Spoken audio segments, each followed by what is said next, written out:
Hello and welcome to yet another episode of the ArenaCraftPodcast, a show focused exclusively on Magic the Gathering Arena. I'm one of your hosts, Arjuna. I tend to be on this podcast.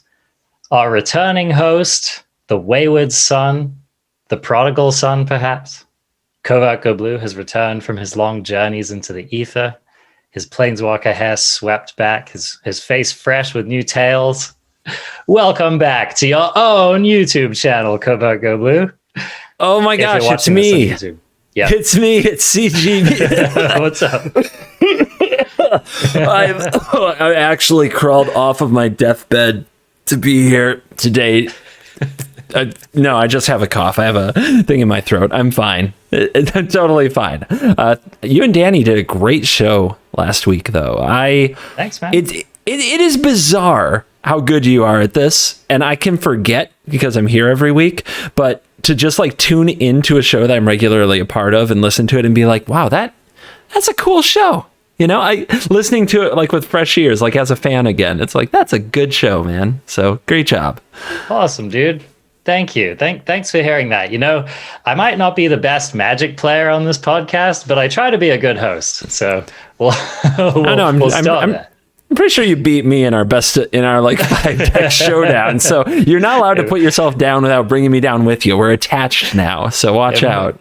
It might be time for another showdown, but more on that later. Anyway, so we are bringing yet more news to you today from the world of Magic. The Wizards made this huge announcement that has a lot of content in it. Some of it is very much related to Arena. Other of it is not. We are going to, for the most part, try to stay focused on the Arena stuff because that's what we do here.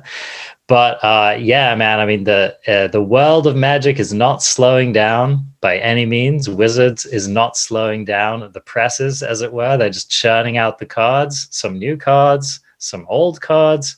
So I'm going to hand this over to CGB, who's quite well-versed in this announcement already, to kind of take us through it and guide us for the remainder of the show.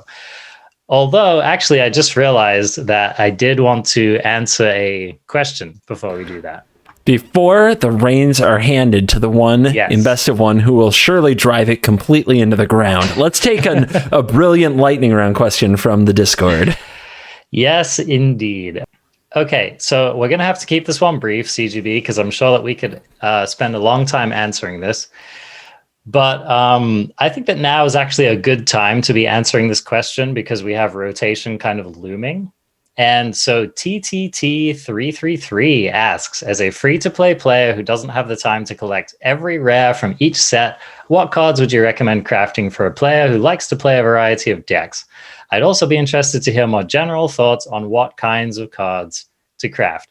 Now, I think that we've probably touched on this before, but I think it's a great question to just, you know, kind of revisit every once in a while, because I do think that there are a lot of players coming to Arena every day. There are also a lot of players who aren't just stone cold grinders like you and me, who don't expect to complete every set.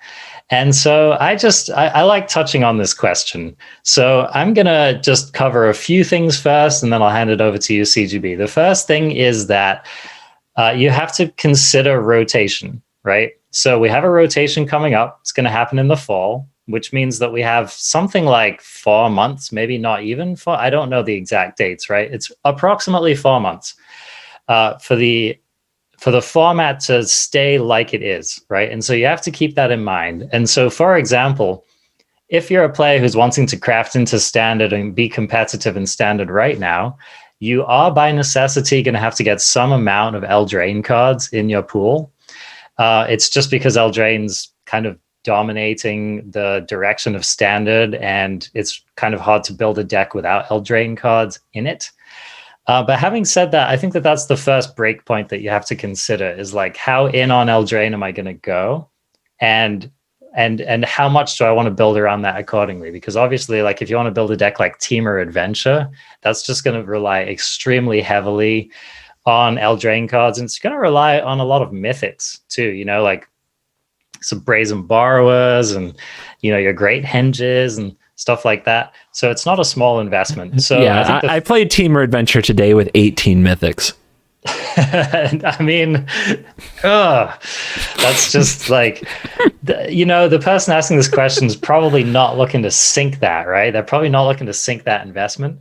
So I think that's just a question that you have to ask yourself is like, how much of the rotating cards do I want to invest in? And the good news is that you do have options that are more rotation proof. But I'm going to hand this over to you, CGB. Like, what comes up for you? Well, you said to keep it brief, right? So there are two types of people I'm going to talk to. The first is the person who doesn't have money. The second is the person who doesn't want to spend money. If you're the person who doesn't have money, go get a job, get some money. There, buy the cards you like. Just like, come on, let's go. Let's be grown-ups about this. Arjuno's a grown-up about sideboarding. I'm a grown-up about, hey, if you want to play the game this way, get the money and put money on the freaking game. What are you doing? If you're the person who doesn't want to spend money, I really can't. I can't get in that mindset. I don't have it. Like, I have to play a variety of decks. I have to be building decks every single day, and I have to be playing with the interesting cards, which are usually the ones with a ton of text, which mean usually rare or mythic. And I did a free-to-play series. I did several, actually. I would start an account from scratch and see what I could do with it. It was the most boring, miserable experience of my life. It was content I made as a chore because a lot of people asked me to do it, and I thought it would be helpful. Two things I learned from it. Number one, I hate it. Number two, so do a lot of other people. Like, it was some of the least watched videos I've ever made. The people who did watch it were like, oh my gosh, this is so great. Thank you so much. But a resounding majority of people, like 80% of my audience at the time, do not give a crap about the budget. Like, at all. So that's interesting to hear. It's interesting to hear. It was. Only because I know a lot of people they at least worry about like where they're spending it, right? And so I think that one of my pieces of advice here is that I think it's really easy for an arena player to kind of like sit on your investments and kind of like hoard your wild cards. And I think that's fine if you don't know what you want to do. But if you do have an idea of what you want to do, I would recommend like craft what you want and play what you want and have fun, right? Yeah. Yes. Please. Because craft what you want. It's all about having fun, man. Like I'll talk about another game that I've played and CGB's played a little bit, Magic Legends, right? Which is a game which requires a lot of grinding. There's a lot of investment in that game. And I see a lot of people who just truck through the entire game with one build because they don't want to like reach the end game and have to do an incredible amount of grinding at the end game. And that always just seemed really odd to me because I'm like, the whole point of playing the game is to like play the game, right? Have fun, explore, do cool stuff. So I think that if there is a deck that you want to build and you think it's going to be fun, and especially if it's a tier 1 deck or it plays a lot of cards that you see in tier 1 decks, then go ahead and craft it. So let's give a few examples of like cards that are good now and they're probably going to be good in the future as well. I mean, like the mono white deck, I think is a great example of a deck which like it's competitive. It's good now. It's probably going to be good post rotation. If you're crafting cards like Luminarch Aspirant, if you're crafting cards like the Polo cards, Elite Spellbinder, right? Yep. Even, put 1 or 2 mythics into like Halvar, God of Battle. These cards are going to be fine, man. Like they're probably going to stick around in standard. Skyclave Apparition, that's a super solid craft, right? That just goes into so many different decks. So if you like that deck, please. Yes, if you like mono white, I think people want us to hand them the perfect deck that both is cheap and they will enjoy. You have to decide what you enjoy. Like I can't choose that for you. And you're not going to have fun if I hand you mono red and you're not a mono red player. You're just going to get bored with the game and leave. And you're going to be like, well, at least I never spent any money. But you're never going to know how much fun you would have had casting Yorion. Like that's the part of the equation that's missing. I actually like that you mentioned Yorion because that's another deck that I think you can get into without too much pain is actually like these ultimatum lists. A lot of the mythics in the deck are one-ofs, or you can run them as one-ofs. A lot of the foundational cards are uncommons. I do have a tip for that too. If you like have 2 or 3 rares and you use those on a merchant ultimatum, but you're still missing a couple, an uncommon like Solve the Equation can take a spot where you just tutor up There your you go. ultimatum. It's not a perfect fit because it's always a lot worse to top deck that solve the equation when you've really needed to draw that ultimatum. But these are just little tricks, I suppose. That's it, man. That's it. I mean, I too was once a player trying to grow my collection.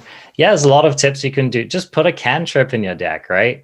Just put an extra piece of interaction. Just throw in another known good card that is not like wildly unplayable in your list. You'll be totally fine. Anyway, okay. I think that's enough on that topic. Hopefully that was at least somewhat helpful. Oh no, I do have something for this. Okay. I do have something for this. Okay, so this is something that comes up a lot on my YouTube channel. The lands that you craft, there are some lands that you need to craft because their utility is so much higher, and there are some lands you absolutely never really need in your collection because the upside of it is low. And I'm thinking of what is the difference between like a scry land, like a Temple of Triumph, and that comes into play tap land that gains you a life that's uncommon. Like it's not that much, but the difference, but a Triome, like a Triome is so much better than a Temple. If you crafted the Triomes, you never need the Temples. You can run the Triomes even where the third color isn't important because it's not that different from a Temple. So yeah, Pathways are tremendously better than any of the tap lands right now. If you're not like, you do need Pathways in your deck, but you don't really need a Temple. You know what I mean? So keep an eye on like the differences between lands. Like lands that enter the battlefield tapped aren't that dramatically different from each other most of the times, but lands that enter the battlefield untapped and help you fix your colors are usually really important. Yeah, that's a super good point. Like the hierarchy might be something like Pathways at the top, then followed by Triomes. Unless you want to play 3-color decks, then the Triomes are probably a priority. And then, you know, I mean, Fabled Passage, if you don't already have 4 copies of Fabled Passage. Oh, yeah, that's a good place to start. If you're going to play multicolor decks, you probably need that. If you're not, it should be Faceless Haven. Yep. And then, you know, maybe the Snarls, but even those, and again, you don't need to craft play sets of those necessarily. No, the Snarls are a great example. Because they're only good in like 2-color aggro decks that are going to play a ton of basics anyway. So like just play Fabled Passage instead. I would never craft a Snarl, like if I were on a budget. I just don't think you need to. Just play Fabled Passage instead. That's a good advice. Yeah. I mean, I don't think that that's exactly a catch-all, but it's like it's a fine place to start for sure. So yeah, lands. I mean, you're right to bring it up, CGB, because it's like fully half the equation, I think. And keep it brief, we said. I know, right?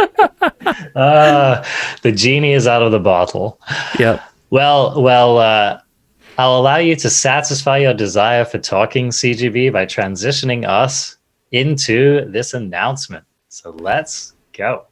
All right. And I'm such a completist. We have to start with the announcement of the announcement, as is Wizards of the Coast fashion.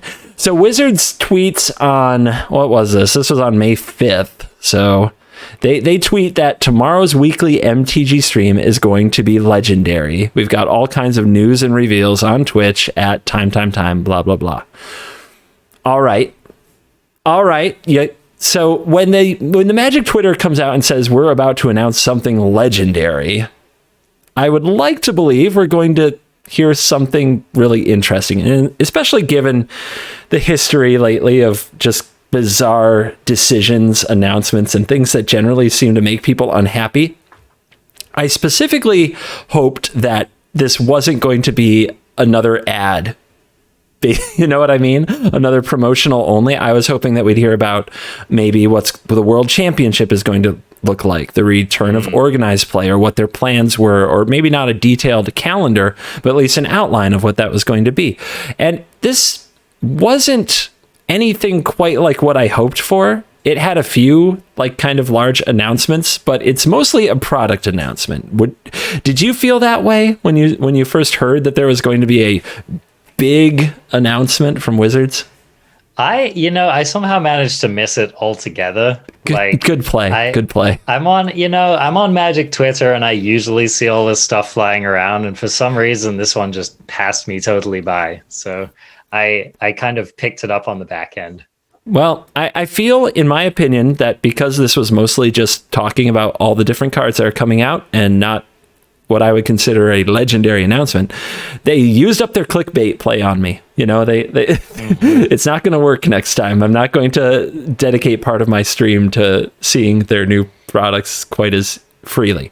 But you're not going to wait in line like the night before around the block. No. This isn't Black Friday anymore. At this point, I think we should assume until we see a trend otherwise, that if they have something to say, it's about products, and lots of them every time. Oh my God. And when we mean lots of them, there are lots of them. Well, and I just wanted to interject here, CGB. I don't want to, steal your thunder here or anything like that, but I did just want to just briefly say that I really want to feel excited about new cards. I really do. They're great. New cards are great. It's all great.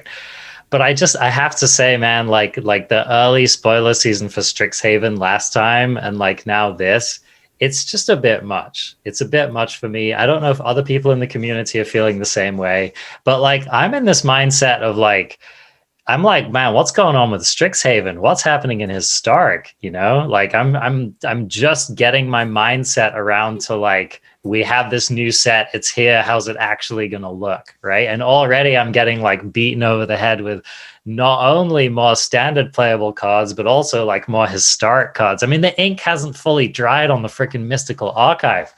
So anyway, I had to get that off my chest before we go any further because you were talking in a previous podcast about like Wizards has never tested the upper ceiling of how much product they can make. And I'm like, I'm reaching my ceiling, as a consumer and a content creator, like my brain is about saturated. Gotcha. All right. So I'm going to now take on the challenge. It's now my duty to get you and the audience with your saturated brains hyped about some of the cool stuff that they are announcing, because it is cool. I had just hoped for more like organized play or direction or communication from Wizards about things that I don't know if we're ever going to get that ever again, quite frankly. But they got me hyped for that. That's not what we got. We got a lot of product announcements, but a lot of it is, in my opinion, cool. So the reason they said it's a legendary announcement is because they have announced this as the Summer of Legend. Arjuna, why didn't they launch Magic Legends in the Summer of Legend? How is this not part of it? Anyway, but there is a daily MTG article under news called Welcome to the Summer of Legend. If you want to play along with us, you can Google Welcome to the Summer of Legend, and I'm sure you will find it, unless another company already did this or something. But anyway, the first big announcement is going to be I'm just going to touch on it briefly. It's Dungeons and Dragons Dark Alliance. This is a role-playing game. You can look for the trailer on YouTube, the official gameplay trailer. I'm going to, when it comes to Dungeons and Dragons and when it comes to reviewing other games, I'm going to give a shout out to Merchant, who does a series of game reviews called Is It Good? So I'm going to be waiting to hear the Is It Good on Dark Alliance. But for the most part, I don't know a lot about this. The trailer did look really cool. Any thoughts on Dark Alliance? So I really enjoyed Magic Legends, but it was kind of a hot mess at release. And the only thing I have to say about this is I hope this one's just a little bit more release ready, right? Because Magic Legends is like an actually cool game, and it's an actually fun game, and it was kind of mired with all of this like unfinished controversy, right, when it was released. So that's my main hope with this game. It received some very like scathing reviews, didn't it? And it really, I think, got damaged, right? Like, that's it. I think it's a good game that I think could have had a good reception, and they just rushed it, is what it comes down to. It wasn't optimized. It doesn't have quite enough content in it yet. Half of the items and cards and combos and stuff is broken. They don't quite work properly. Ooh. And so it just, people kind of moved on and didn't even really give it a good chance. I just checked Twitch. How many viewers would you say are in the Magic Legends category at this very moment? I'm guessing it's like double digits. What? Yikes. 2. That's a 2 I'm holding up to the camera. Yikes. People Single listening digit. on Spotify Single and digit Apple. Yeah, viewing. 2 viewers. Yeah. Yep. And you know, everybody gets 1 viewer. There's no such thing as 0 viewers on Twitch. So there are 2 streamers and there are 2 viewers. So there's literally nobody just watching. No one's watching. Yeah. So now none of this is talking specifically about Dark Alliance, but I just like, that's it, man. I just give me a game that's actually playable. That'll be a place to start. So have you read any of the Forgotten Realm of the Icewind Dale series? No. So I just read the very first book, The Crystal Shard, because I tweeted on Twitter that I wanted to get more in the know for D&D before this first set came out. And so I could understand the lore. And they told me the Icewind Dale series was awesome. And I read the first book. I really like it. And I mentioned that because apparently Dark Alliance is set in Icewind Dale. So I'm excited about it, even though I've never played D&D, because I really liked the book. So I just wanted to throw that in there too. Nice. The next part is a paper product called Modern Horizons 2. So Modern Horizons 2 is something that you're going to hear about a lot. If you are an Arena player, and we are the ArenaCraft Podcast, you might keep wondering, ooh, when is this cool Modern Horizons 2 thing coming out? Those cards sound absolutely lit. It's not coming to Arena, right? So Modern Horizons does not get released on Arena at all right now. I believe there is a Modern Horizons 2 Modern Horizons 2 cards on Arena by way of the Historic Anthology. Like there was the Crab and the Merit Lage card, the 2 blue ones. Well, and the green cantrip, I think, is from this set as well. Abundant Harvest, yes. Abundant Harvest. That's right. Okay. And that card's gas. So, yeah, I mean, powerful, like, let's just put it right out there. Like, these Horizon sets are powerful sets, right? They're intentionally overpowered. They are cards that the pitch of Modern Horizons is these are cards that we didn't want to print into Standard because they're too powerful. Yeah. I just want you to think about that for a second. And then I'm going to mention some cards that didn't go into Modern Horizons 2. Uro, Omnath, Oko. So Once upon a time. That's the bar for the rares and mythics. They should be better than those cards if they're in Modern Horizons 2 instead of Standard. In theory. I don't think that's actually going to happen. I mean, they did meet that bar with the first Modern Horizons, right? They printed some of them did, yeah. Like Hogak and Force of Negation and stuff like that. So Arkham's Astrolabe just made Snow an omnipresent thing. Urza ran the format for a good amount of time when paired with Astrolabe. Yeah. All right. Here's the thing. Modern Horizons 2. Yes, it sold. Obviously, it made money. And now they're like, all right, we're going to go get that money.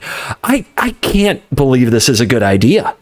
Like, Modern Horizons 1 was the Eldraine of Modern. It destroyed Modern for a period of time. And some would say it's just now recovering after Hogak and Arkham's Astrolabe and a whole bunch of cards that went directly from Standard into Modern, like Oko, have all been banned. So everybody is just looking at this product like it's going to destroy that format. How could it not? Yeah. And I mean, so they're starting right off with like a total crowd pleaser / banger right here, because they're printing 5, so basically half of the cycle of fetch lands into Modern Horizons 2. And like, if you haven't been paying attention to the discourse in the wider Magic community, it's like people have literally been like holding Wizards by the collar up against the wall, being like, when are we getting our fetch lands? When are we getting our fetch lands? So this is actually a pretty big deal. And to clarify on that, enemy fetch lands, because allied fetch lands were last printed in Khans of Tarkir, I believe it was. Okay. But enemies were not, which means that each of these is going for like Misty Rainforest is like $80 to $100 on a regular basis. So from a financial standpoint, these cards are pretty necessary to play older formats, and reprinting them is a big deal. It's going to make the product sell. It's going to be worth a lot. Absolutely. So especially these full art versions and these old frame versions. And so we're going to see. And one of the spoilers, we don't have to talk about every single spoiler, but one of the things that's coming to Modern now is just Counterspell. Counterspell. So they dodged Historic and they're putting it straight into Modern. What do you think? I still think it should be in Historic. Look, do what you want to with Modern. I feel like the whole point of this is to sell a set that wrecks the format and then slowly reheal it, and that's just what they're gonna do. But I still don't know why we have cards in our MTG Arena accounts that we can't play anywhere on MTG Arena. Like, that drives me crazy. It is really odd. Although, at least Counterspell's like playable and limited, right? So that's a fun one to rip. It's been really weird. Like, just to pretend I don't play limited for a second. I like building decks from a collection, not from a pack, okay? But like, it's so weird. Okay, the one that's been strangest to me is watching Dark Ritual go around the draft table. Because, like, literally, where is Dark Ritual getting played on MTG Arena? Like, I haven't seen that resolve once. And it's so weird, right? Because it's such an iconic card as well. It's like, it's a little bit like the ignominious first appearance of Black Lotus on Arena, right? It's kind of like almost as an afterthought in like a random little side format that they made for an event. And so it's a little sad, it just makes my heart hurt a little bit to see like some of these most classic, most iconic cards have such a floppy debut on the Arena client. To clarify what you said there for people who missed it, because it was a very brief window in time that now feels like light years ago. Like eons ago. To hype the release of Theros Beyond Death, they gave you pre-construct brawl decks, or just standard decks, with like Ashiok and Elspeth as kind of the two figureheads of each deck, but they just randomly had cards in them like Black Lotus and Ancestral Recall. Like Power 9 busted cards were programmed into Arena to be played in this Get You Hyped for Theros event, and we haven't seen them since. Yeah, it's just odd. That's it. It's like, it's weird. You have one chance to like hype these iconic cards on the platform. It just seems odd to me that we're getting them in this way, right? So, do you want to talk about something else that's odd? I enjoy odd things, CGB. Okay. I don't really want to review all the cards that were announced for Modern Horizons, but I do want to talk about Urzas Saga. Okay. Do you have that one on your screen? I'm getting there. All right. It's in the announcement. Okay. It's about halfway down. So first of all, it's a land saga. It's called Urzas Saga, which is also the name of a set. Yes. That's not confusing. That's not confusing at all. That's fine. Everything's fine. This card is an enchantment land.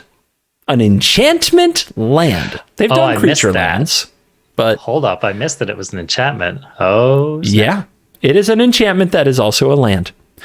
When it enters the battlefield as a land enchantment, it has a chapter 1, which says it gains the ability to tap for 1 colorless. So it becomes a colorless land. It becomes a colorless land. Okay. Chapter 2, you can tap 2 mana and tap Urzas Saga to create a 0/0 colorless construct artifact creature token, and it gets +1/+1 for each artifact you control.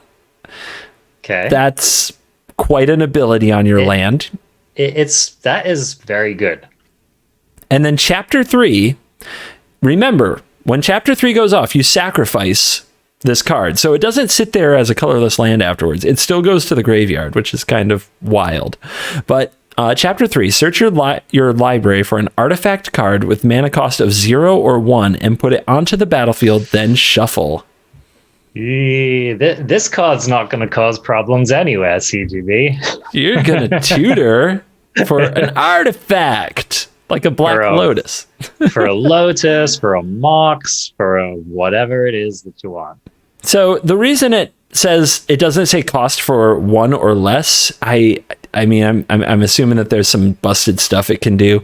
I don't know, man. It's so weird that you would play a land that would only be a land for 2 turns, then tutor you an artifact. I'm just so weirded out by this card. And if you look at the art, they even did like this sketch art too, so that it looks like here's the art, but in incomplete form. But that's like the rarer special treatment. Yeah. If you like your art half baked, we got this for you. Yeah. And it's not like an artful, like a half done, like Raphael masterpiece or something. It's like kind of a sketchy little weird art. Yeah. So, this card is weird. This art is weird. And if this just tells me Modern Horizons 2 is going to be just weird. It's going to be weird, man. Oh man, though, like, does this card not have busted written all over it to you? Because I think so. It like that. I don't know, man. This combination of things, like this card just feels like a problem to me, especially in older formats. Like, just like think about the curves, man. Like this is basically turn 3, like guaranteed Lotus, right? Which is just, and because I mean that card's like restricted, right? Isn't that restricted in Vintage? Yeah. You can only have 1 in your deck, right? And so you can just like reliably, you can put 4 of these in your deck, and you can reliably have Lotus on 3, right? I just, I don't even know what busted is in those formats, though. I just assume everything you do is busted. I mean, everything is busted. That is very, very true. You're not wrong. But like this cannot get like force of willed. You know what I'm saying? Like this is just it's happening. This card's coming down. I mean, I suppose Wasteland exists, right? So that's a thing. Land destruction is a thing. But I don't know, man. This card just seems worrying to me. Okay, you can't counter this because it's a land, right? Indeed. So like the enchantment part doesn't change that. It still doesn't touch the stack. It's just correct. Okay. So weird, man. This is one of the stranger cards that has been designed for sure. Anyway, that's just some of the fun that you can expect from Modern Horizons 2 in the Summer of Legend. Do we want to get to the part that hits Arena? Yes, indeed. Take us there. They gave us some information about Dungeons and Dragons Adventures in the Forgotten Realms. Wait, he said Dungeons and Dragons. I thought this was a Magic Pod. It's a crossover, baby. They're taking the things you love, the Dungeons and the Dragons and the Magic and the Gathering, and they're mashing them together. Are you excited? You know what's kind of unnerving the more I think about this? So Wizards of the Coast has 2 main babies, right? 2 main children. Yeah. One of them's Magic, one of them's D&D. And they're basically like, they like called both of their children into the room, and they're like, okay, Magic, okay, D&D, it's time for you to procreate. I mean, what an awkward conversation, you know?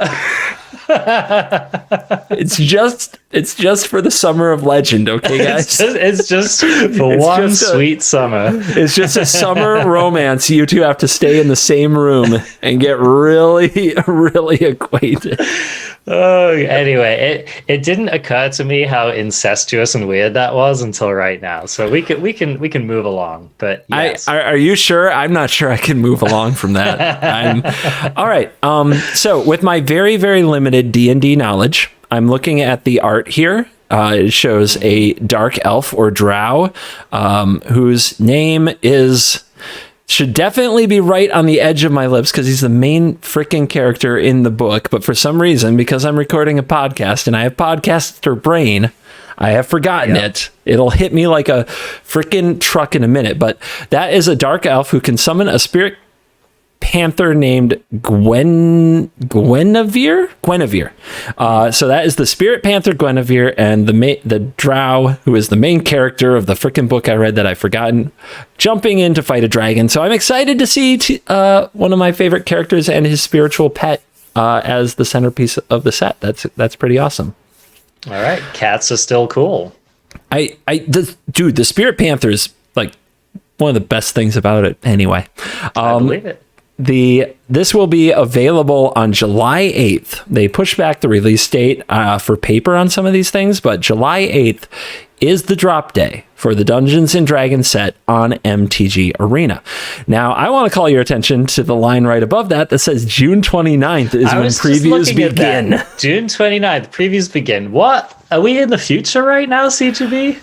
Last I checked, it is May 7th that we're recording this. And they dropped some previews. But I guess what they mean is that the official preview week begins June 29th. So just think about that. 10 days. Actually 9, right? Because on set launch day, they're obviously not revealing the set. So a 9-day spoiler season. And July 4th in America is a big holiday, like a holiday weekend, like nothing gets done. This is going to be so I'm assuming Wizards will not be like spoiling a bunch of cards on July 4th or the weekend around it. Maybe they will, but this looks to me like the shortest preview window of all time. I'm guessing like 5 days. Do you know what that Like means? a 5-day preview window. Do you know what that means? Our podcast is going to be messed up. We're gonna I'm not going to have a voice. Dude, cancel your barbecue. I know, dude. Okay. You're not going to fireworks. Right. You're staying in the office, and we're talking about the set, okay? Don't you think for a minute you get out of it. You made a commitment to the Crafty Nation. You know what, you British boy?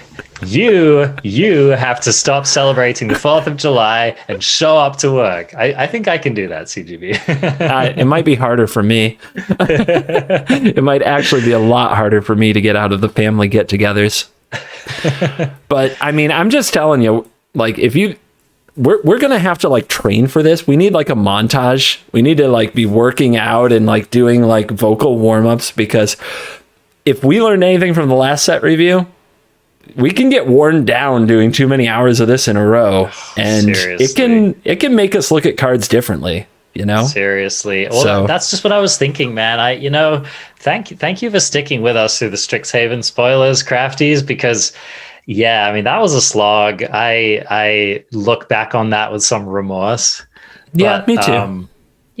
But we're gonna put on our big boy pants. We're gonna get enthusiastic about this set, and we're gonna do it right. And also, CGB, I'm sorry to say, but I'm gonna start reading the draft commons and uncommons again, because for Strixhaven, I was like, you know what? I'll cut CGB a break. I'll just skip a lot of these dorky looking cards that aren't going to show up in standard. And then sure enough, like, we missed it. We missed a bunch of things. We don't read Tainted Pact, and we don't read Guiding Voice or whatever. And we don't read all of the most important cards in the set. And there you go. But anyway, so I'm sorry, CGB. You're going to have to deal with it, man. I get it. Sign me up. We're gonna need a lot of pull-ups though to be mentally and physically strong. For these. All right, so what did they give us to look at here? Because we've actually got some cards that we're gonna evaluate. We get to start the spoiling today. We're gonna get a big running head start and tell you about some new cards that are gonna be in Adventures of the Forgotten Realms. So the first one is Plains. Plains is a basic land Plains. It has really sick art. All right, and it has flavor text. There's actual story flavor text on Plains. What do you think of that? What do you think of Plains? Well, so this is kind of a cool land cycle, actually, because what they've done here is the land is kind of like your DM, right? So for any of you who haven't played Dungeons and Dragons or any role-playing game, you have like a DM who's kind of telling the story. They're the narrator. They're the person who's creating the environment that your character is in.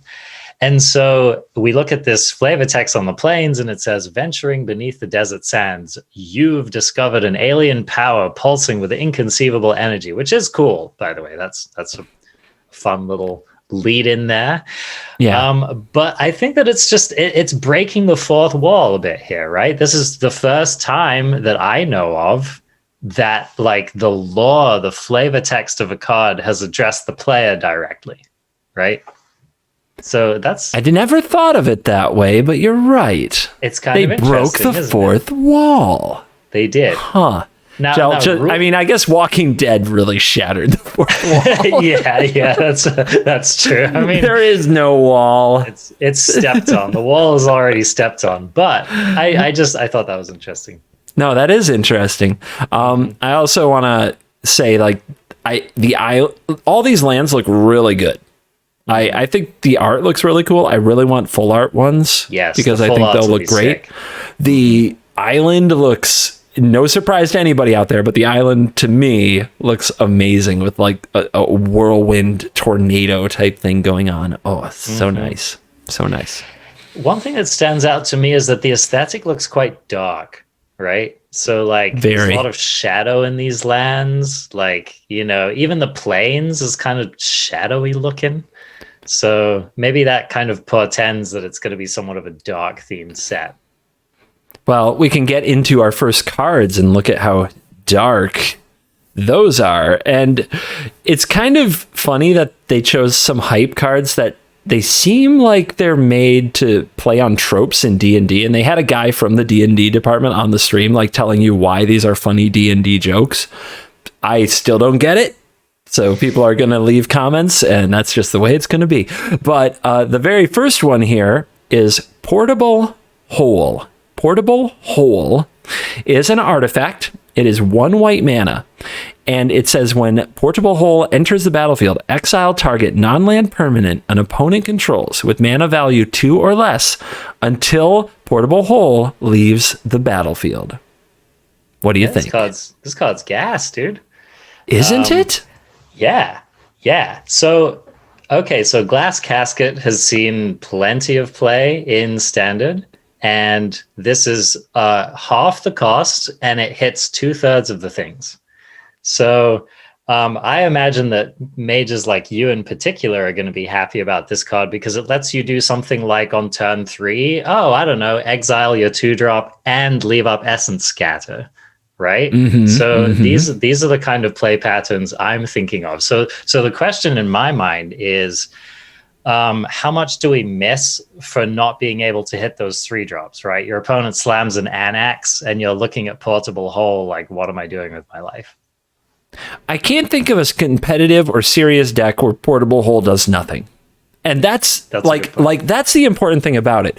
This says non-land permanent. This can hit Wolfwillow Haven. Oh, hold on. Yeah. Dude, because the casket's just creature, right? Yes. Oh, okay. This is a whole other level, man. Get it? This whole other level. Okay. Here we go. You did it. Okay, yeah. No, actually, okay, now that you mention that and highlight that, Portable Hole is just freaking amazing. It's Busto, right? I mean, you can pick off a treasure token. Like, if you wanted to. And some would say, well, that's a waste of a card. Well, I'm just going to blink it with Yorion. So as long as I keep on picking off this treasure token and that Lovestruck Beast token, I'm a happy guy. Since when have we had a playable card for 1 white that wasn't a 2/1 creature? Or Selfless Savior. Like, it's always creatures. There's plenty of playable 1-drop creatures. They're not great, but they're playable. There's almost no playable answers to them because they're all too narrow. Shock is like the only thing. And I think this is awesome.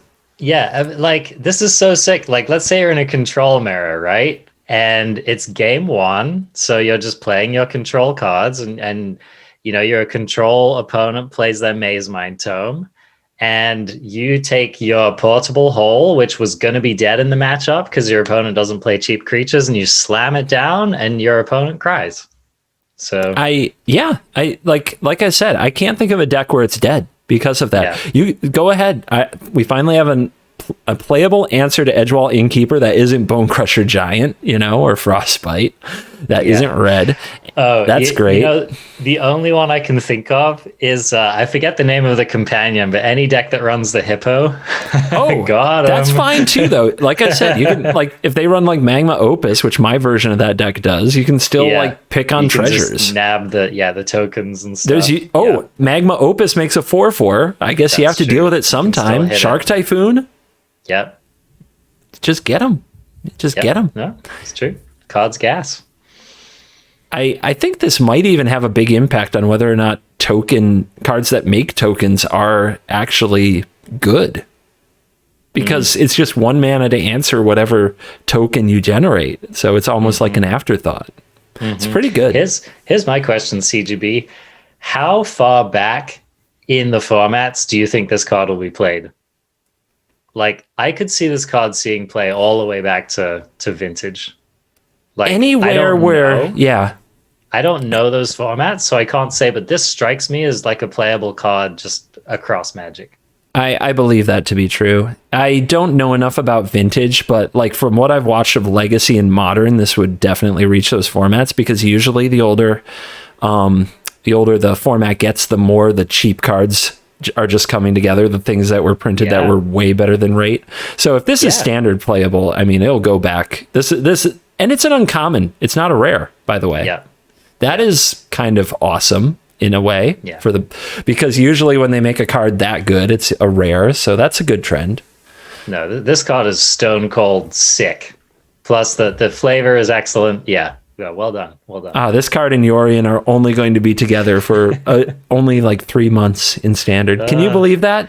Isn't that sad? Time. Isn't that such sad? A sad time. Some people are like, just get rid of Yorion now, but I'm like, our time together will be so short. All right. What are we looking at next here? Power Word Kill is another reference that I don't quite completely understand, even though it was explained. Yeah, it was like explained to me and I forgot. 1 in a black instant. Okay. Destroy target non-angel, non-demon, non-devil, non-dragon creature. Okay. So, this is a revised Doomblade. Mm-hmm. I mean, very playable. You're definitely going to get hosed at some point running this, I suppose. I think the metas, like, you'll know the meta in which you need to watch out for running this card, but otherwise it's just going to be very good, I think. I think it's very rare that it's dead. Yeah. For as long as Eldraine is around, we have adventure creatures, so you'll have a target. The deck that I can think of where this is the most feels bad is anything with Goldspan Dragon. Like, you are going to feel really bad not being able to kill that card. I think the rest of it isn't important. The Izzet Dragons deck has multiple dragons, right? So that's just going to be a killing. Although that'll get you. This can hit like Faceless Haven at least, so that's cool. No, it can't. Is that right? Faceless Haven is an angel, a demon, a devil, and a dragon. What? That is a bit of a tilt, actually. Why is Faceless Haven CGB? Why is that card, man? Why is Faceless Haven the way Faceless Haven is? Oh my god. Did it have to be a shapeshifter? Come on. Yeah. It just had to be. It had to be. Anyway, it is, I'd still think, a good card, but the thing about Doomblade, remember when we had like standard without a Doomblade type effect for what felt like years, and then they made Cast Down and we're all like, Doomblade's back on the menu, boys, and now we have like 5 Doomblades to choose from. Yep.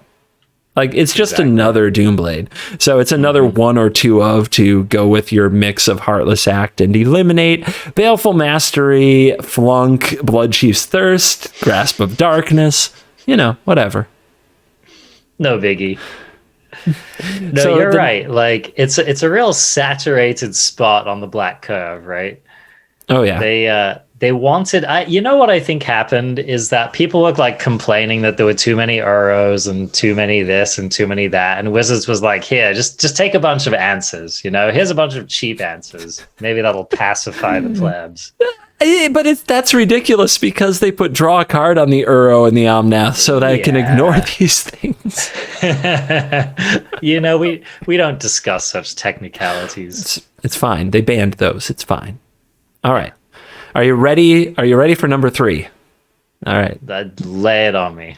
So this is Prosperous Innkeeper is the name of the card. Now, yep. Wait, what word is printed on this card? Prosperous Innkeeper. Does this mean we're going to have 2 innkeepers in standard at the same time? We are. I don't know I don't know if I'm ready for this, CGB. Your reaction is right on par with Twitch chat. It's really funny to see how certain cards have just made Magic players get triggered whenever they're mentioned. God. And the second this card was mentioned, like everything just blew up with like, oh God, not more Innkeepers. As if being an Innkeeper is the problem with Edgewall Innkeeper. Look, if Edgewall Innkeeper were a 1-mana 1/2 like a Squire, nobody would be upset about the name of the card. It's because it has the text it has. So indeed. Let's talk about the Prosperous Innkeeper. This is 1 in a green, 1/1 creature, halfling citizen, and it says, when Prosperous Innkeeper enters the battlefield, draw 15 cards. No, it doesn't. Done. All right, let's go. It doesn't say that. It says, when it enters the battlefield, create a treasure token. And whenever a creature enters the battlefield under your control, you gain 1 life. So not an immediately, like, this doesn't strike me as an immediately playable or an immediately unplayable card. So the last time we had an effect like this was, I believe, that Goblin, right? It was the that still sees play in the historic Goblins deck. Wily Goblin is the card you're thinking of. Mm-hmm. Yeah. Now this card has more text than Wily Goblin does. It's also easier to cast, which is nice. But Wily Goblins, it saw in my memory like fringe play in standard. It wasn't like a complete dud, but it was definitely not like a kind of a format staple by any means. Mm-hmm. And this, I don't know, man. I feel like this card is all about context. That's kind of what I'm reading from it. It's all about curve. It's all about, do you care about the life? Do you need a sack dork at some point, et cetera, et cetera? What are you thinking about it? So first of all, you're focused on the treasure side, which is totally reasonable. That's probably the better side. Ramp is pretty freaking cool. And anything that's like 2 mana, make a Lotus Petal, it gets consideration. This is easier to cast than Wily Goblin. Casting Wily Goblin in a 2-color deck was mostly out of the question on curve because you really wanted it on curve. This just requires 1 green. That's cool. It is a 1/1, so it lets Lovestruck Beast attack as well as Eddie does.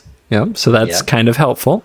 There is also this other side of the card, which isn't normally in green. It's the Soul Sister card. It's a Soul Warden. Yeah. It says, whenever another creature enters the battlefield under your control, you gain 1 life.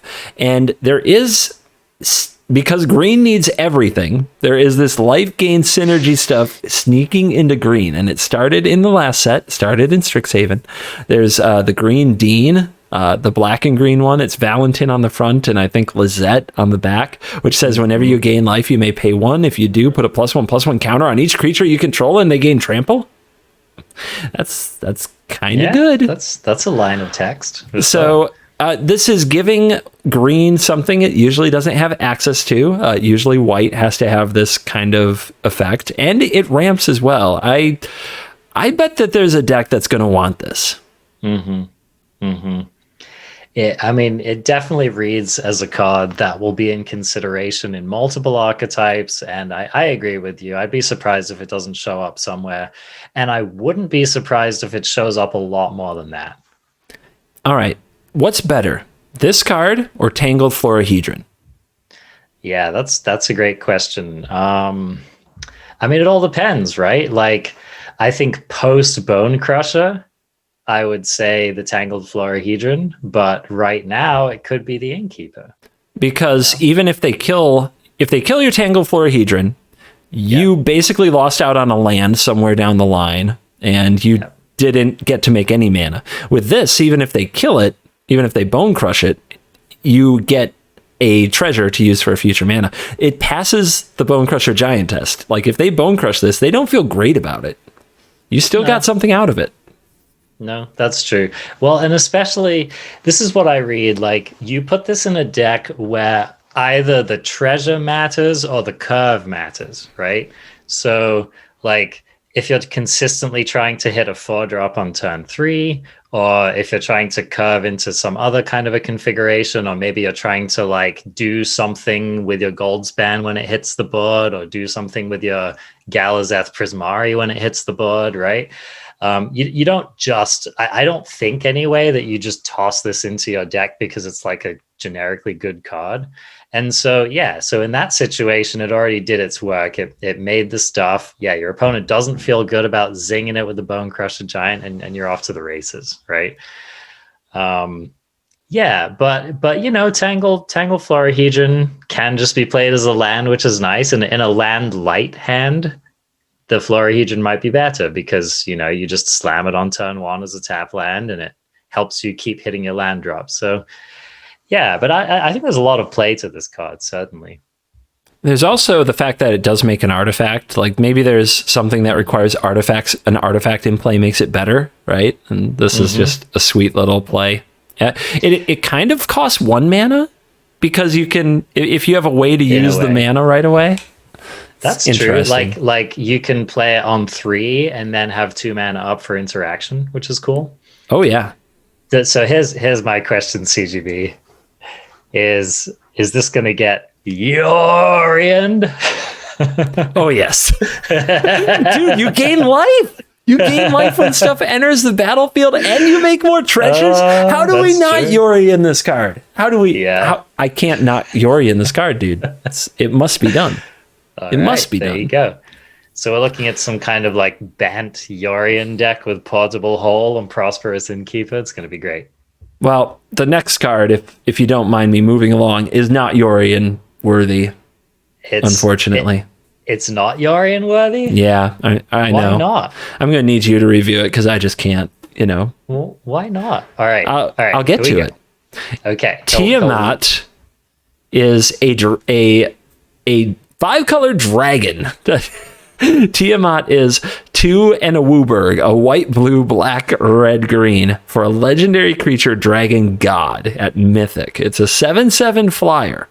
And when this card enters the battlefield, if you cast it, search your library for up to 5 dragon cards not named Tiamat that each have different names. Reveal them, put them into your hand, and shuffle. I see the problem. Yep. They're ruining all your fun. They are. I was going to fetch like 15 different dragons. You know, the funny thing is, like, did they really need to have that clause on it? Maybe for Commander or something, but like, how do you build a deck with that many different named dragons that blinking this is abusable? I don't know. and I mean, and here's the thing is they all go into your hand. So unless you have a way to like empty your hand onto the board, you can't even cast all of them, right? So right. Yeah, but anyway, I mean, definitely an epic card. This doesn't read to me like a standard playable card. This reads to me like a fun Commander card. I fully agree. Yeah. But I mean, definitely an epic card by any stretch. Can you? Okay, here's the challenge. I need 5 dragons with different names that you would fetch in standard. Yeah. Okay. Well, they did just print the cycle of the, you know, legendary Elded Strixhaven dragons. So boom! You did it.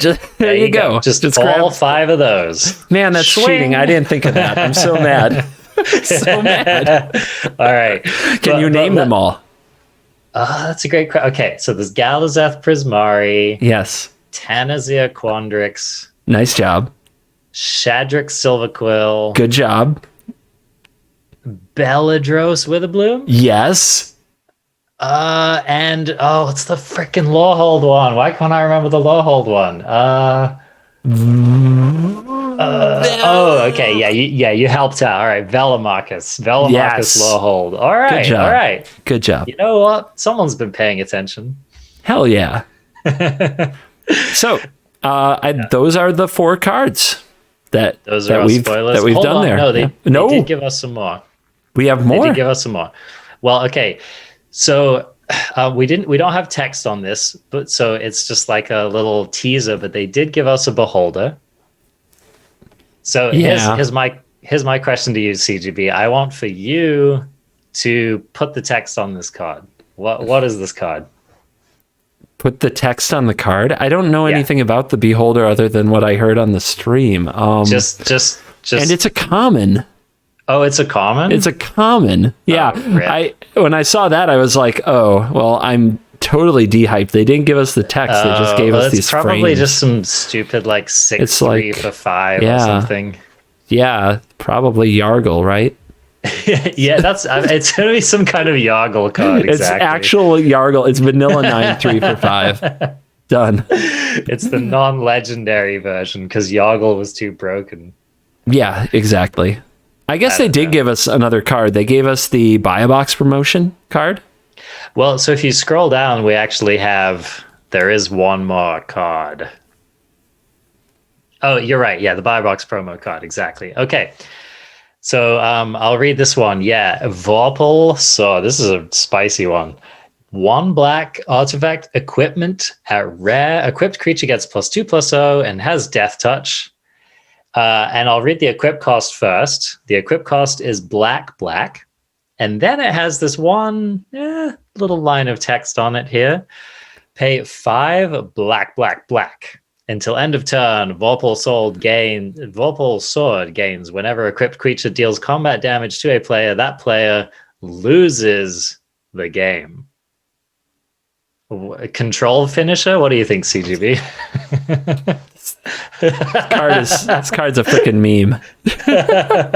All right. So if I were interested in the +2/+0 and Death Touch for the 1 black to play it, which is a pretty low cost, and then the 2 black to equip it, which is not a great cost. Like, it's not a high cost, but it's not a great cost, right? Because you can't like equip it for free to a Fervent Champion. That would be nuts. Yeah, that'd be nice. I just don't know where I'd ever play. If it didn't have the line about losing the game, I don't know where I'd ever play this. And since that line is flavor text 99% of the time, like a Planeswalker Ultimate, you're just not going to have that much mana and get to connect with the creature it's on. I can't possibly get excited about the card. This is another card that I think is speaking to an audience outside of the competitive realm, you know? Yeah, I would agree. It would be a very strange deck that would want to run this in Standard or even Historic. I think you can't even like Sagada's Aid this, right? You can't cheat this. Like, you just need to be able to actually generate the 8 mana, and then you need to be able to connect. And that's just not like decks that are in for like the front half of the card are just not going to be able to pay the mana for the back half of the card, right? Yeah. Like, so that's kind of the issue with it. Like, even in your dinky rinky mono black deck that's, you know, maybe the game goes long and whatever, like those decks never hit 8 mana, man. Like, if you hit 8 mana playing those mono black decks, it's because you're dead. It's because your control opponent has like wrested control of the game and your sword is never connecting. It's a cute like side quest, but when I compare this to Halvar, God of Battle, it's not close. Like, not close. I mean, here's the embarrassing thing, right, CGB, is that Embercleave has the same text. No. Don't talk about Embercleave anymore. I can't. Like, Embercleave does have this text. Whenever equipped creature kills combat damage to a player, that player loses the game. They just lose the game via math instead of via explicit rules, right? So Yep. But Commander players will probably have some fun with this. Maybe they team it up with Dark Ritual, and there you go. There you go. Gotta love it. But I mean, you know, very flavorful card. And like you said, the front half of it is not flagrantly unplayable. So that is our first look at the adventures of in the Forgotten Realms, which I'm much more hyped for than I was a few months ago after reading the Icewind Dale series. So I encourage anybody to check that out if they have time for some reading, because it really helped me get more enthusiastic, because it is a good story. The next thing that was in the Summer of Legend announcement, well, actually there was a lot of stuff for returning to paper play, and there's stuff about MTG Arena Mobile. Basically, hey, it still exists, and there are reasons to go to your local game store, like a special Fabled Passage and Mystery Booster. But this is the ArenaCraftPodcast. Any comments on any of those before I just go right into the next Arena thing? Nah, Paper Magic doesn't exist, bro. Gotcha. So there is going to be on May 27th, which is actually coming up here pretty quick in 20 days. There is Historic Anthology 5. So, as you said, the ink isn't even dry. The digital ink isn't even dry on the Mystical Archive. They're injecting more cards into Historic, and they gave us 2 cards. The first one is Vorinclex, the Voice of Hunger. This is 6 green, legendary creature praetor at Mythic. Trample. Whenever you tap a land for mana, add 1 mana of any type that land produced. Whenever an opponent taps a land for mana, that land doesn't untap during its controller's next untapped step, and it is a 7/6. What do you got? I mean, this has to go straight into those like dorky mono green ramp like Ulamog decks, right? Are those getting played? I mean, not currently, but people are going to jam this into those kind of decks. You see them enough in Historic. I agree it's not a current thing, but that that kind of like turbo Nissa Ulamog deck, or like it was running Nissa and Vivian 4. There was this kind of like aggressive build. It was kind of modeled after the one that was seeing play in Green Devotion format.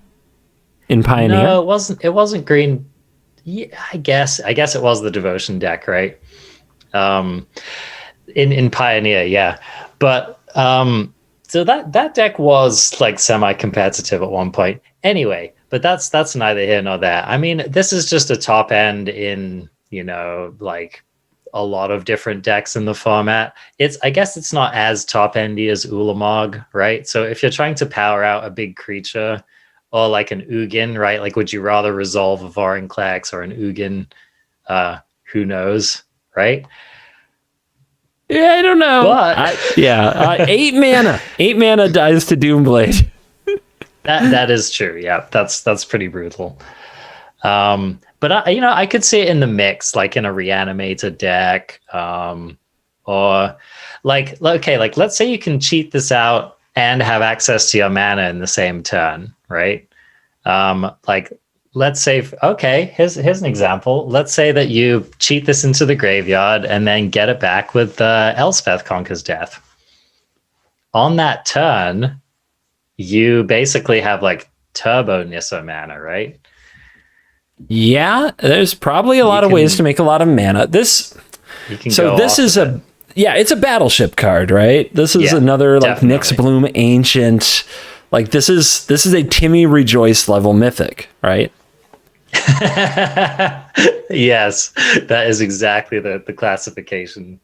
Now, I'm okay with this. I want these cards to be in Historic so that people can play with them. I feel like they're pushing the competitive Historic with the cards they've introduced, especially with Archive, towards more like Modern and Legacy. And then I look at a card like this in Historic Anthology, and I'm like, this is pushing the funsy side of Historic. And then I look at that and I say, why are they printing these cards into this format when they don't have Historic Brawl or Commander legal on the regular? Because that's where I think this card 100% lives, in that format. Mm-hmm. I mean, the main issue with Vorinclex Voice of Hunger is not that it's a really powerful magic card in Historic. It's just that, like, if you're doing the thing, you have better options, right? Mm-hmm. So this is effectively the same cost as Craterhoof Behemoth, and that's a hell of a card. That ends the game. Yeah. That really ends the game, right? It's the same cost as Ugin, like we said, and that is also just a hell of a card. And, if you're going really big, it's not as good as Ulamog. And so that's kind of the problem. That's the ground that Vorinclex is treading in. Yeah, and in like a competitive format where you're only allowed to have like where you're allowed 4 copies of the best thing in that slot, it's hard to break in, which is why in singleton formats these cards get exciting. So I think they should make Historic Brawl a thing. If they're not going to make Commander, they should make Historic Brawl a thing. So I feel like I'm getting value when I buy these cards. Yeah, no, it's true. I do want to note that I do want to say though that Vorinclex is a little bit unique in that that affects the Nyx Bloom Ancient effect. Like, it is no joke, and Vorinclex is a bit more of a relevant body as well.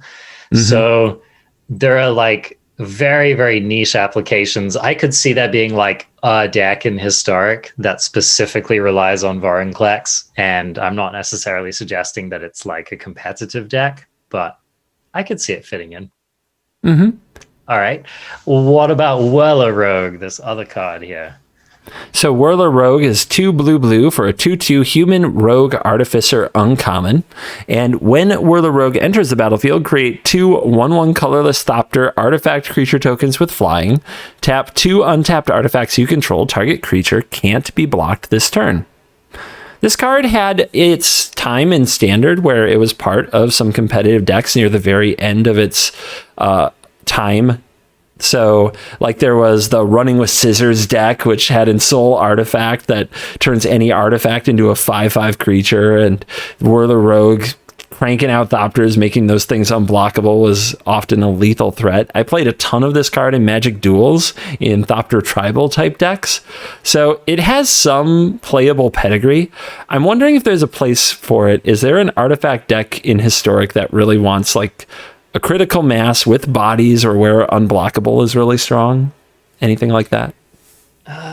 It doesn't quite line up. I feel like the current Historic decks that are slamming 4-drops would rather be playing like Khan, right? They're a little bit more combo focused. They're a little bit more kill you in one turn focused.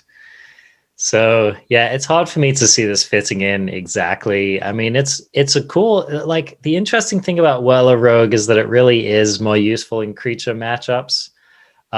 It could actually, okay, so this card could be an incredibly annoying card to play against if you're playing a card like, or a deck like Auras, right?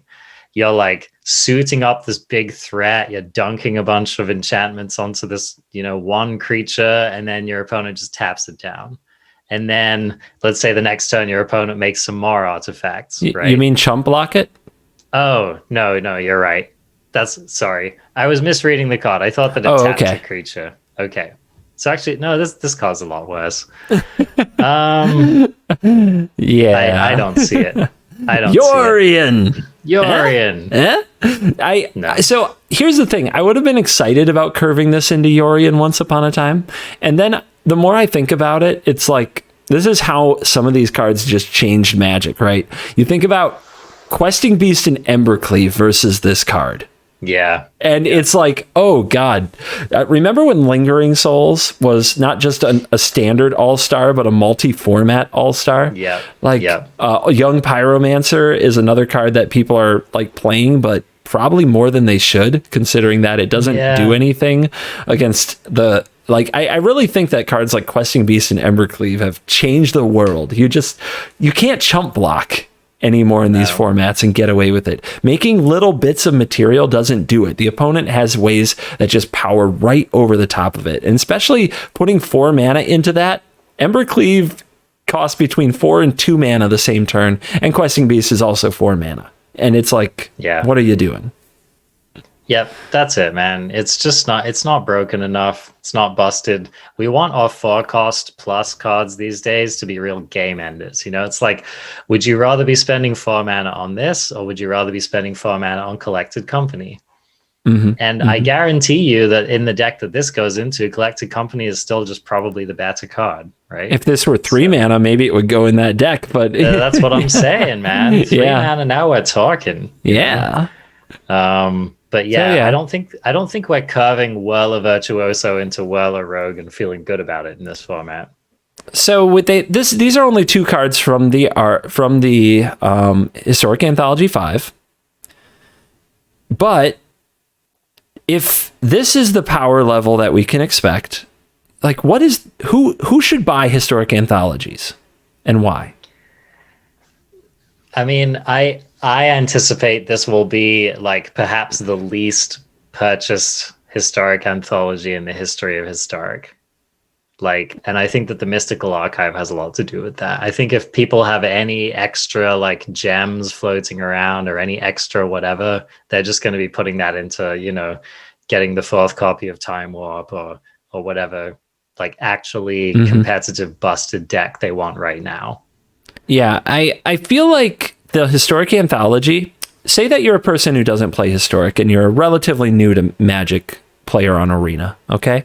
And you log in one day and in the store, there is Historic Anthology 5.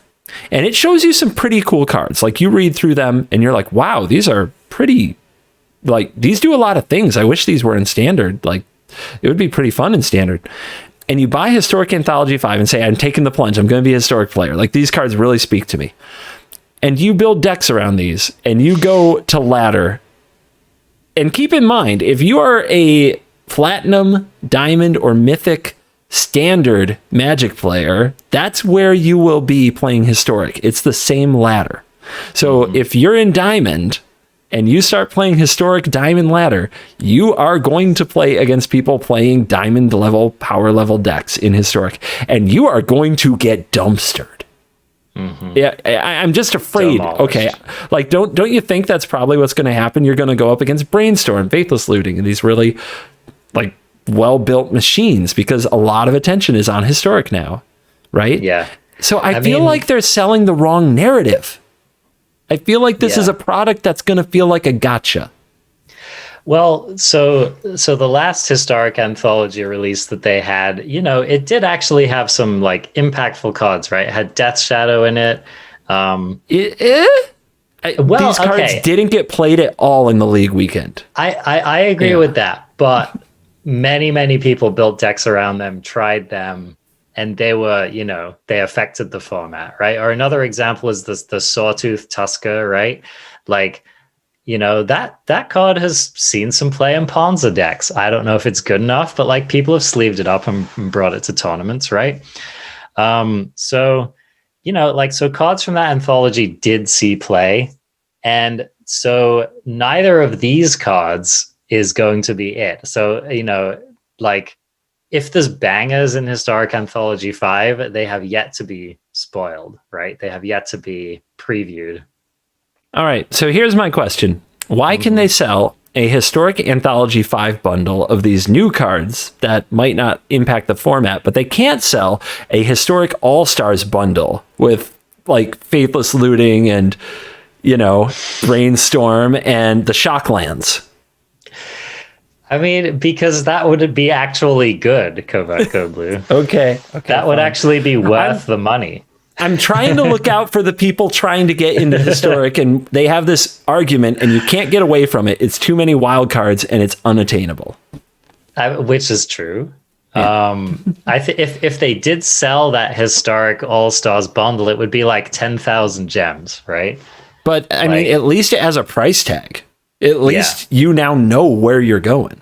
What it's going to take. I totally agree with you. Like, I think a lot of players would be happy to drop $50, get their 10,000 gems, and just kind of buy into the next generation of Historic, right? Like, you get play sets of Time Warp, Faithless Looting, Brainstorm. I don't know. I mean, they can have bundles that kind of span the colors or the playstyle types too. True. Yeah, that's like true. Control Mage's Historic. Tailor them. Yep. Give them some Teferi. Totally. But anyway, I mean, they want you cracking packs, buddy. You know, they want you. They're never going to make it that easy, CGB. Unfortunately. All right. It's not how we roll on Arena, man. I understand. It's a grinder's platform. Speaking of making it easy, there is one more thing in this announcement. Now they hyped this up, like. Watching the announcement live, they were like really hyping this up and talking about like it's the most far-fetched thing in the universe. Like, imagine in a world where this thing, Arjuna, was possible. You will never believe it. We're gonna give you an event. We're gonna call it Mirror. And we are. Oh no! Let me really set the scene, okay? We're going to unband everything. But wait, hold on. Before you say, but that's not fun, we're going to make everything legal. But we're going to do this new revolutionary thing that's never been done in any game ever before, where instead of like choosing to ban or, unban cards, we're just going to like change the text and abilities and numbers on them a little bit here and there. I think we'll call it nerfing because we like Nerf guns. We're going to call it nerfing the cards a little. We're just going to change them a little, tweak them, and then make them legal. Imagine if Oko, Thief of Crowns, had 5 loyalty.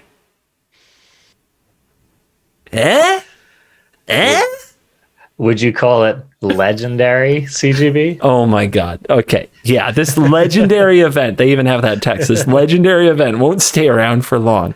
Apparently this is coming sometime in July. They're going to run a short event where they're going to try nerfing cards instead of banning them. Nerfing, of course, if you don't know my reference, that is very tongue-in-cheek, is a very popular strategy in Hearthstone, notably, and in several other digital collecting card games, where they just say, okay, we printed that card, it was a mistake, we're going to twist the knobs and turn the dials, and maybe Oko only makes a 2/2 elk. I don't know. Or I guess that's a terrible example, but maybe Oko could only target your own things and it only makes a 2/2, right? So yeah. I wanted to ask you what you think is can you speculate on some of these cards that have been banned in the last few years, the Omnaths, the Uros.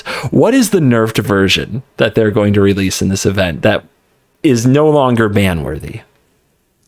I mean, one of the easiest ways to do it is just adding mana to the mana cost, right? So, yeah, that's easy. Like, is Fires as broken at 5 mana as it was at 4? I mean, I think so. It's probably still pretty dangerous, right? I think it's still dangerous at 5. At 6, I'm like, it's fine. Yeah. Six is... I'm not scared of 6. Yeah. See, here's the problem, though, is that I feel like the difference between 5 and 6 is playable and unplayable.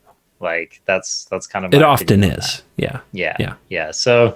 That's one of the issues that they walk here, It's the same with Oko. It's like, Oko is probably still playable at 4, but probably not playable at 5 would be my guess. I want to avoid just adding a mana to it because I agree with you. That's an easy way to do it, but it's also a very lame way to do it. It's true. Yeah, it's not great. Well, okay. We have actually, there has been rich speculation in the past about what would make these cards more balanced. And I think Oko is a great example, right? Because like I remember us all talking about how if Oko just came down with, I don't know, like 3 loyalty, right? Then it would be a much easier card to deal with. Or, if Oko could only target like one, like if Oko could only target your own stuff with the elking ability, right there would be a much less dangerous card. What if you turned all the pluses on the card into minuses? I mean, that would be a start. I still don't. No way to gain loyalty. Just let him die. It's like the War of the Spark Planeswalker. Yeah. Just shift the rarity to uncommon. Let's go. -2 make a food. -1 target thing elks. Yeah. Yeah. I mean, God. I don't know, man. I think if you keep the elk clause on it at all, though, like if you're able to elk your opponent's stuff at all, it's just so awful. What if it was a -3 to elk something? Okay, so it starts with like 5 loyalty, -3 elk. Target thing your opponent controls? I want it to start at 4, right? Okay, so it starts at 4. -3, target thing your opponent controls becomes a 3/3 elk. Not your own things. Yeah. And then that way, like if they turn your, Great Henge or Embercleave into an elk, you at least have a chance to crack back and actually kill the dang Oko. How about +1 loyalty make a food? Maybe just +0? 0 make a food? No pluses. I was memeing when I said that, but maybe it's not that bad. Maybe it's a good idea. No, here we go. It gains loyalty when elks enter the battlefield, right? So What? Whenever Whenever Oko is attacked by an elk, Oko gains 1 loyalty. Oh, I love it, man. It's brilliant. Yeah, see? Okay. Well, so how do we fix Embercleave without changing the costs? Embercleave isn't banned. They're going to print that exactly as is. It's fine. Yeah, but how would we fix it? I don't think it should give trample. Like double strike, I think is fine because the trample is what ends the game, right? Because if you're playing against Embercleave, the problem is that very often how you block does not matter. You lose. So if you could still just line up good trade chump blocks, like 1 or 2 trades and a chump block, then the opponent can place the Embercleave and it can save one of the blocks, but they still lose the other creatures and you get a chance to untap and deal with the creature. Like, I think that would be enough. Yeah, I agree. Okay, I'm going to throw this one to you. Okay. Uro. How do we fix Uro? Okay, sure. I have thought about this one a lot. I would make it a 2/2. Okay. I would keep all the other text, but just make it a 2/2, so it didn't just take over the board every time you resolve the other side. If it were bone crushable, like they'll just kill it again, and then you can keep attacking. But the fact that it's 6/6, that it can just kill you, it's so much. I really think it would be a fun Mole Drifter. It would be an awesome Mole Drifter, but I think it would be a very fun Mole Drifter if it were just a 2/2. Yeah, I think that's a simple fix. By the way, how crazy is it that they missed the mark that bad? Because I'm like 2/3 would be a bit much on that card. Here's the thing: wouldn't it still be kind of a nightmare in control mirrors, though? It would be annoying, yeah. But I mean, it's like if it's a control mirror is meant to be annoying. Like those are 2 people who know what they signed up for. Okay, supposing Oko had all of the same text, but it was just a sorcery. All right. So the top right cost is the same. You cast the sorcery, it draws a card, gains the life, ramps. Okay. Then it goes to the graveyard. Oh, you said Oko, you mean Uro. Sorry, okay, Uro. Got it. Yes. Got it. Okay. So supposing Uro was just a sorcery and the escape cost is the same, right? As the escape cost, but it just comes back as a sorcery and it just does the thing again. I actually like that less. I think that's a little... See, part of being a creature is that you can just exile it with a Scorching Dragonfire or a Path to Exile and be done with it, right?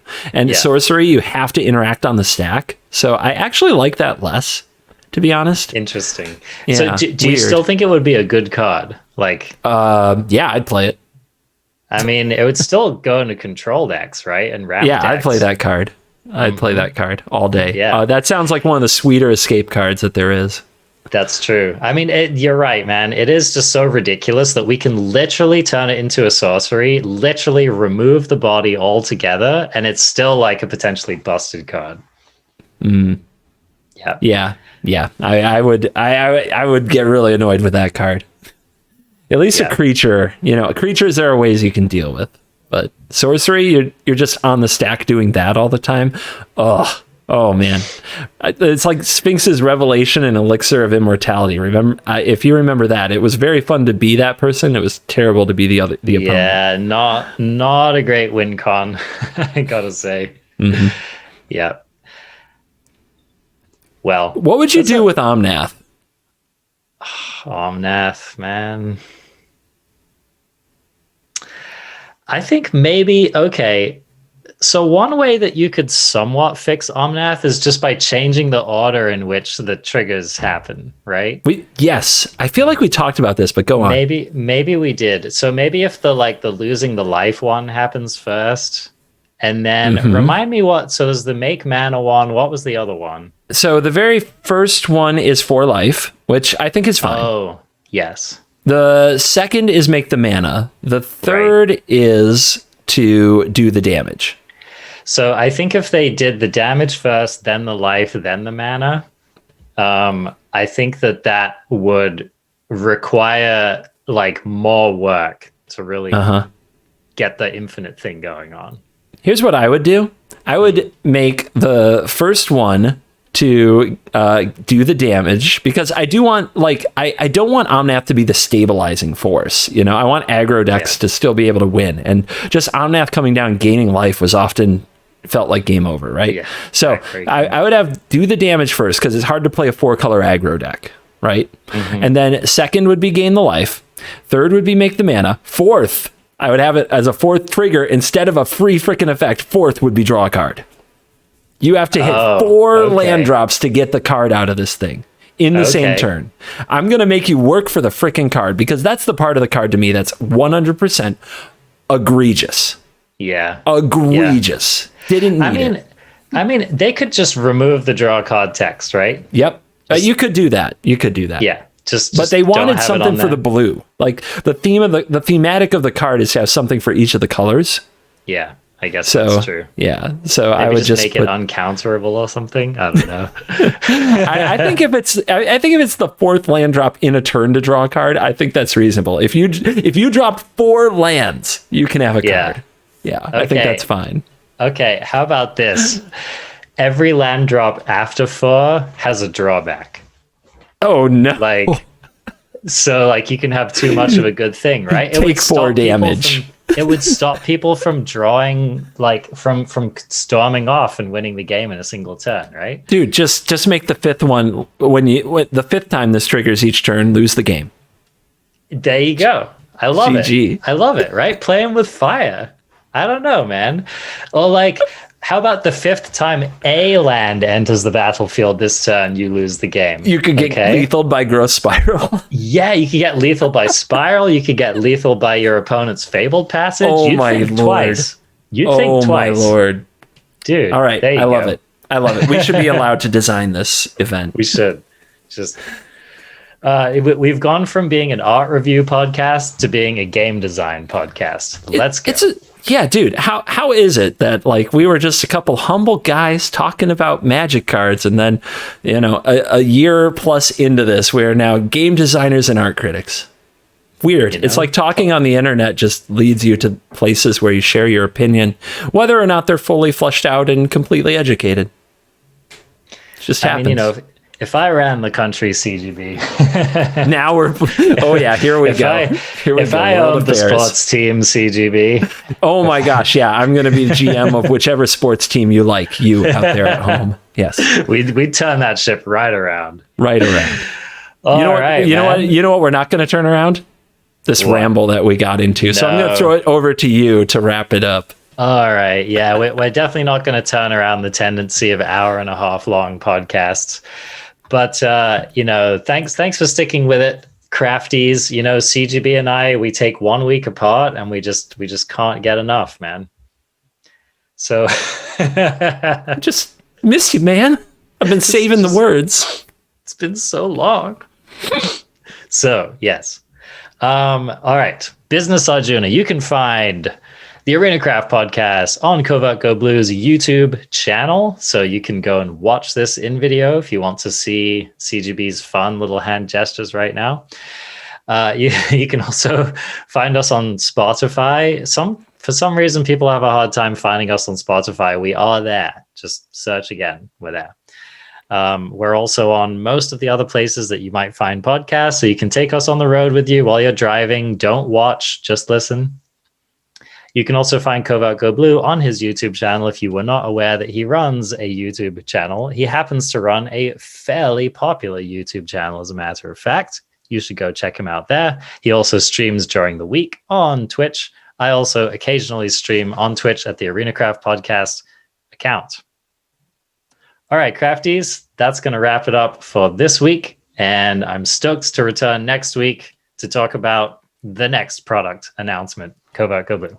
There will definitely be at least 5 more by next week. So we'll see you then. Later, crafties.